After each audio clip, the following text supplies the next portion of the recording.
Kevin Walker and Minister Terrell Packard, both with a lot of information in reference to gun violence, which is our topic for the morning.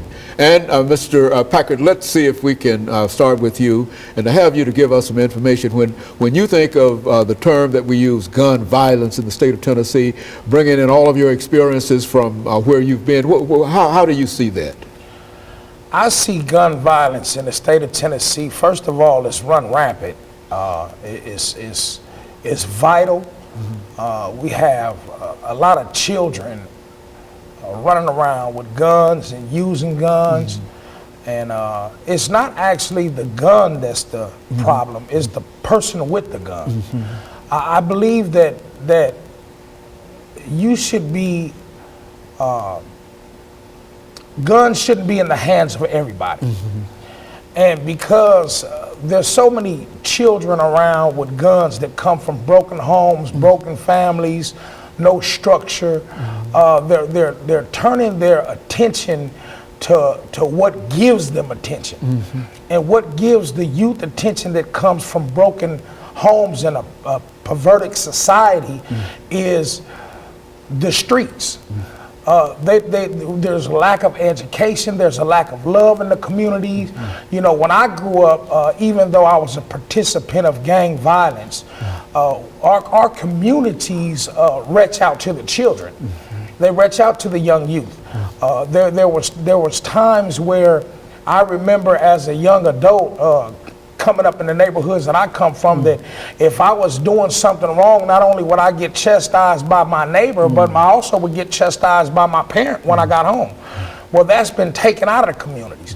And we have so many people now that are in the communities that are not paying attention to actually what's going on.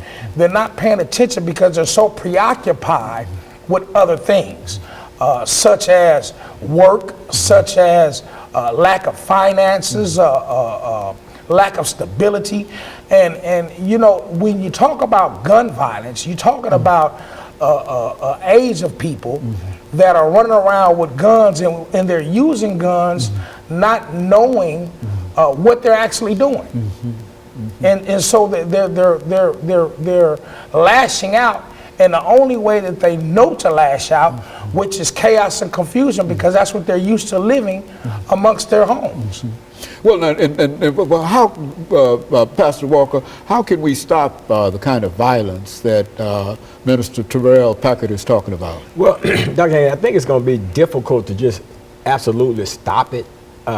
He alluded to education as being one of the issues that we're facing. I said somewhere, I don't know when it actually happened, but there was a breakdown in moral teachings. There was a breakdown in teaching our children how to deal with conflict, how to resolve issues when you have issues. You know, when I was coming up, you know, I came up in a time as well, you know, where, you know, we fought with our fists. I was one of those guys that always had a pocket knife, and from there I had a gun when I was young age, you know, and actually used it at a young age. But the thing is, I was taught the right way. I mean, I veered off, and the majority of the teaching was the right type of teaching. Parents were actually teaching their kids, you know, how to get along, you know, and we could fight, you know, we can have a fist fight, man, and then the next day we're okay, we're all right. So I think what's happening now, one of the biggest issues that we're facing with gun violence, you take Chicago, I think it's like 560 deaths, gun violence deaths, I believe it was, deaths related to guns in Chicago in the year of 2012, and I think it has a lot to do with economics in the especially in the African American community.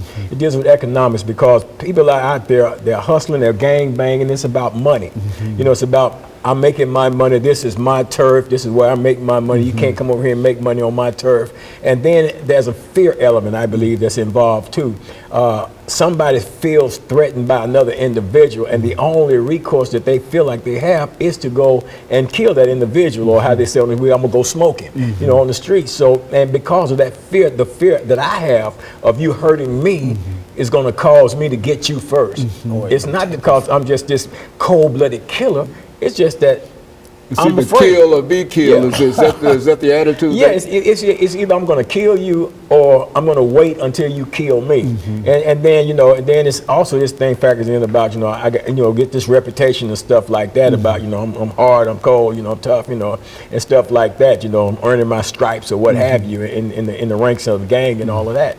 So it's a hard situation to determine how to exactly stop it, but I think it begins with education. I think that, and what we're going to be doing with the Hands of God Guardian Angels Ministries is we're going to be developing a program where we actually can take young mothers and their children and actually train them to train their children as well to deal with certain issues and things like that, and try to pull them out of that situation through an educational process, because I think that's what's lacking in a lot of situations, is the fact that people are not being educated properly as to how to deal with conflict.